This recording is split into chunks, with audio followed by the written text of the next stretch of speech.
I woke up to the sound of my own front door slamming so hard it rattled the windows. Not a creak, not a soft click.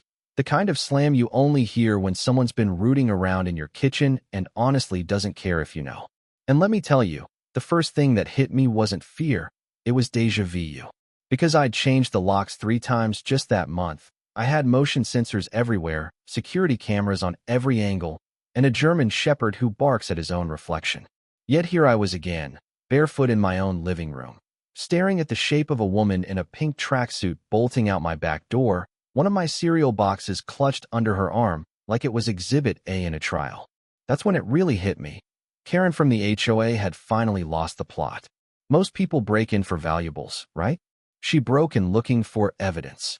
That's what she called it. Evidence that I'd violated visual uniformity because my porch chairs were green, not HOA-approved beige. But when she started letting herself in while I was at work, rifling through drawers to check for compliance, that was when I decided enough was enough. And there's nothing in the HOA bylaws about blue paint being illegal deterrent. Just for the record, all this started about a month before, when I moved into my grandfather's old ranch house on the edge of the neighborhood, place built way before the HOA was even a thing. But the second the title transferred, Karen appeared on my porch with a clipboard and that pursed little smile that could curdle milk. She handed me a welcome packet that looked more like a lawsuit and said, "We like to maintain harmony here." Harmony, in HOA speak, means total control. Every blade of grass, every curtain, even what day you're allowed to wash your car. I was polite, told her I'd read it. She peered over my shoulder into the house and said, "Oh, I'm sure you will." Yeah, that happened.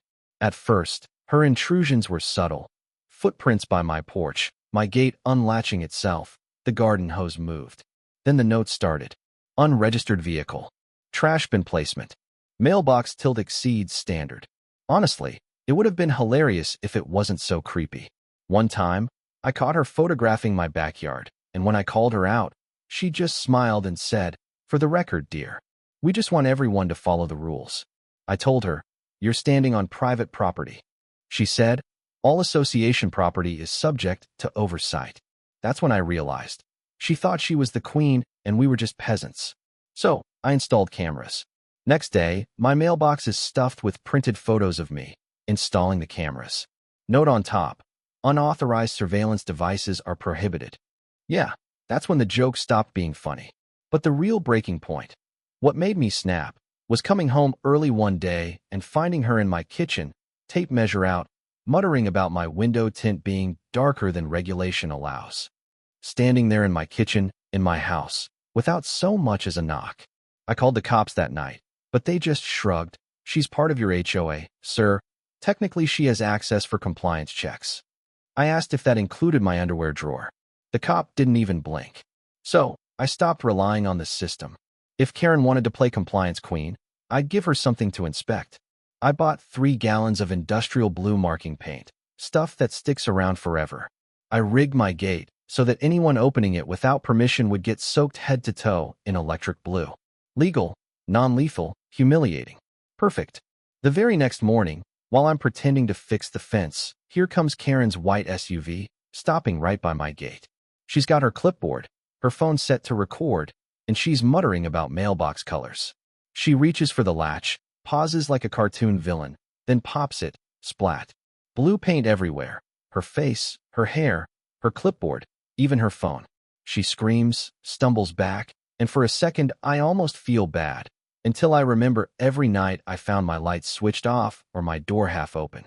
She stands there, dripping blue, shrieking, "You're going to regret this." I say, "You broken again, Karen." "This is vandalism," she sputters. "On your part, yes." Neighbors peek through blinds, some step out with coffee. One old guy across the street starts clapping. Karen storms off, blue footprints in her wake. That night, I get 3 emails from the HOA, property damage, malicious entrapment, demand for immediate removal. I reply, unauthorized entry triggered private property defense. See attached footage. Sent the video. The look on her face, let's just say it's become my go-to reaction meme. The next day, 2 HOA board members show up, pretending to be peacemakers. "We understand your frustration," one says, "but maybe this could have been handled differently." I ask, you mean legally? They mumble something about a fine. I point to the gate. Feel free to inspect it. They don't budge. That evening, sitting on the porch, I realize Karen isn't the problem. She's a symptom. The HOA gave her power because everyone else was too scared or too tired to stand up to her. But now she had blue stains she couldn't hide. I had evidence, I had momentum, and most importantly, a gate that finally fought back. I didn't know she'd already filed a complaint with county code enforcement.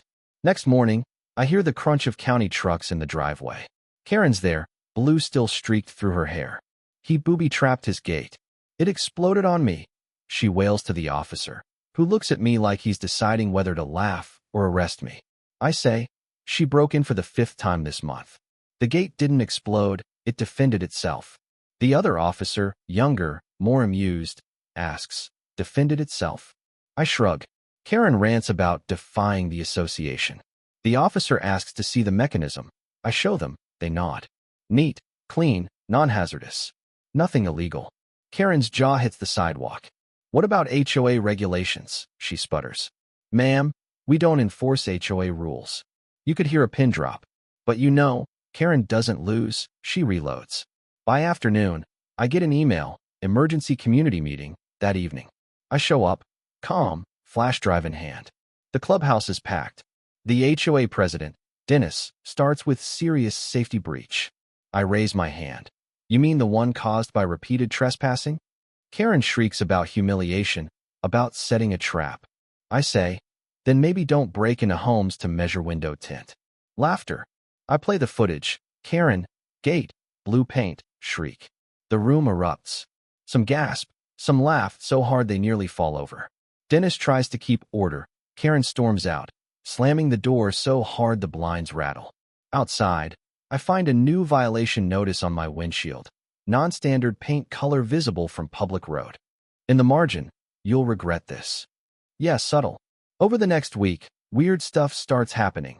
Garbage bins vanish and reappear, sugar in my gas tank. Caught it just in time. Sprinklers flood the yard at night. Every time I look out, I swear there's a phone camera glinting from the bushes. I start documenting everything. New cameras, birdhouse cams, solar light cams. Sure enough, 3 days later, she sneaks into the yard with a paint scraper, trying to collect evidence for chemical complaints. I save the footage, label it Chronicles of Karen. Saturday, I find my mailbox knocked over and a note. Compliance is not optional. I submit a new post, install a motion sensor with a banshee siren. That night, at midnight, Karen creeps up, sirens blare, porch lights flick on. By dawn, the footage is all over the neighborhood chat. Neighborhood Watch, Blue Edition. Karen tries to file a defamation claim. It lasts about a day before getting tossed. The next escalation, a letter from the HOA board proposing new rules. Every camera, every gate, every paint deterrent now needs HOA approval. It's signed by Karen, acting as temporary vice chair. That's when she made her biggest mistake, turning her grudge into official policy. I spend the week gathering every scrap of evidence, emails, pictures, screenshots. At the next HOA vote, I say nothing about politics, just talk about peace, about living without suspicion. People clap. Karen delivers a speech about forgiveness, but her spell is broken. I win the election in a landslide, but she can't let go. That night, a picture of my yard arrives with a text. Enjoy your victory while it lasts. Water pressure drops mysteriously, electricity flickers, a letter taped to my gate reads, "You stole my life." I'm taking it back. Restraining order, more cameras. She sneaks onto the property, tries tampering with the gate, but this time, the footage is crystal clear. The sheriff issues a warrant. A few days later, 2 patrol cars take her away. But the story doesn't end there. That night, I find a photo taped to my porch. My gate, blue paint, fresh stains. The neighborhood is silent for days, but finally, the for sale sign goes up at Karen's old house. A young family moves in. The HOA meetings become normal, boring, even. The old guard thanks me for making things whole again. I find myself walking to the gate at dusk, running my thumb over a faint blue smear. I never sand it off. Some marks you just leave, reminders that surviving isn't about never getting stained. It's about learning to walk through the mess and come out standing. 3 months later, the lawns are greener, People smile. Laughter returns to the cul-de-sac, and the legend of the blue gate becomes neighborhood folklore. I get one last letter from Karen.